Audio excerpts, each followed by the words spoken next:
paz e bem. Meu nome é Maria Antônia Orreda, sou bacharel em teologia e este canal é o canal Paixão pela Palavra.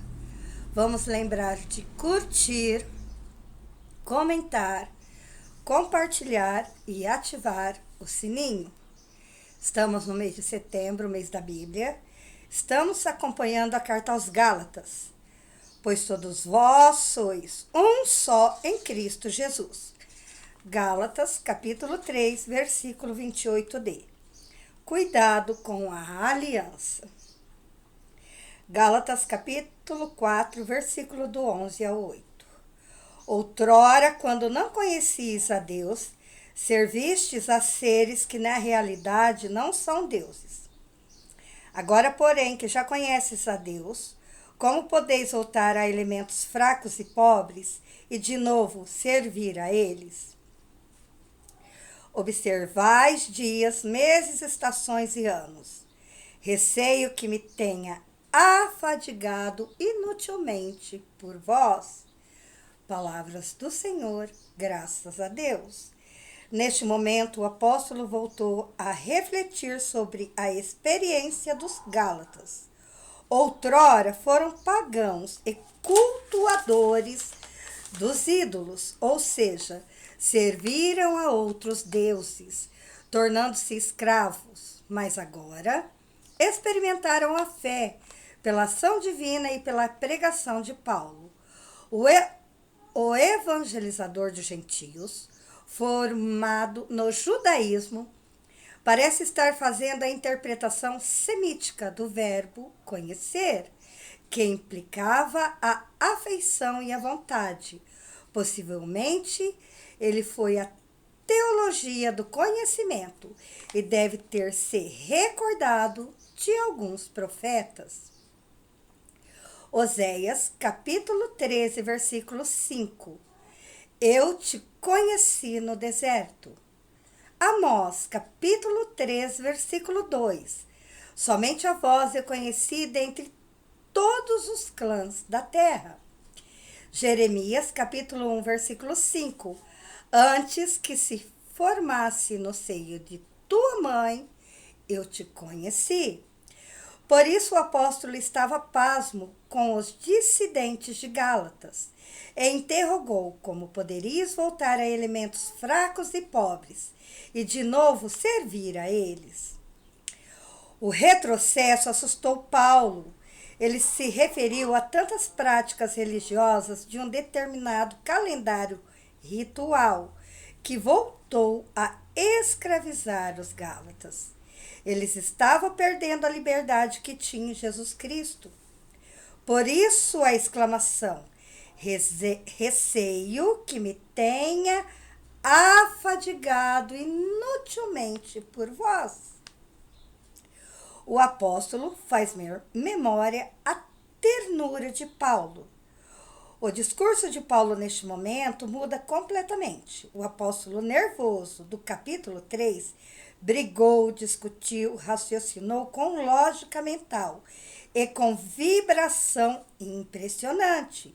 Usou a escritura, a habilidade dialética para falar da lei e da fé, a história da salvação, exemplos do direito civil e experiências de vida.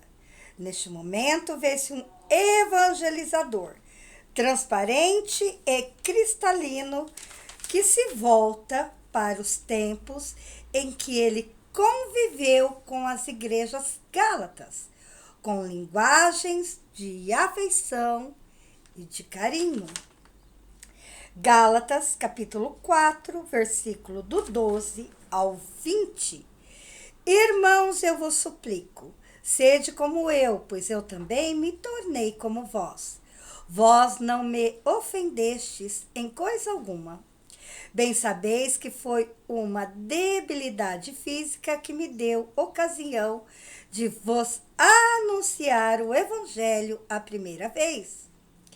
E não me desprezastes, nem rejeitastes, em razão dessa minha doença, que era para vós uma provação, mas ao contrário me recebeste como um anjo de Deus, como o próprio Cristo Jesus. Onde estão, pois, as vossas manifestações de alegria? Posso testemunhar que, se possível, tereis arrancado os próprios olhos para me dar. Será que me tornei vosso inimigo por vos ter dito a verdade? O zelo que alguns demonstram por vós é bem intencionado. O que estão querendo é apartar-vos, para que mostreis zelo por eles. Estar envolvido no zelo é bom para o bem e sempre, e não só quando estou convosco. Meus filhos, por vós sinto de novo as dores do parto, até Cristo ser formado em vós. Gostaria de estar presente entre vós agora, para poder acertar o tom de minha voz, pois estou perplexo a vosso respeito. Palavras do Senhor, graças a Deus. Duas palavras de imediato chamam a atenção, irmãos e vós. A primeira sinaliza que Paulo, após muita reflexão, triste e dura, estava mudando a linguagem. Agora é um falar bem carinhoso. A conjunção na segunda pessoa do plural, usada por 14 vezes, mostrou a relação viva que ele tinha com as igrejas da Galácia. A perícope está dividida em duas partes. Então, de primeiro momento, quando chega aos ouvidos de Paulo que os Gálatas estavam confusos por causa de alguns judeus cristãos judaizantes, de primeiro momento ele se aborrece, mas aí ele dá uma retrocedida e começa a lembrar a eles como foi o conhecimento, como eles se conheceram, como eles acolheram a Paulo, como eles acolheram o Evangelho de Cristo, as palavras de Cristo. E mostra para eles a preocupação que vinha no coração de Paulo. É um apóstolo mais amoroso e mais carinhoso no Evangelho de Cristo.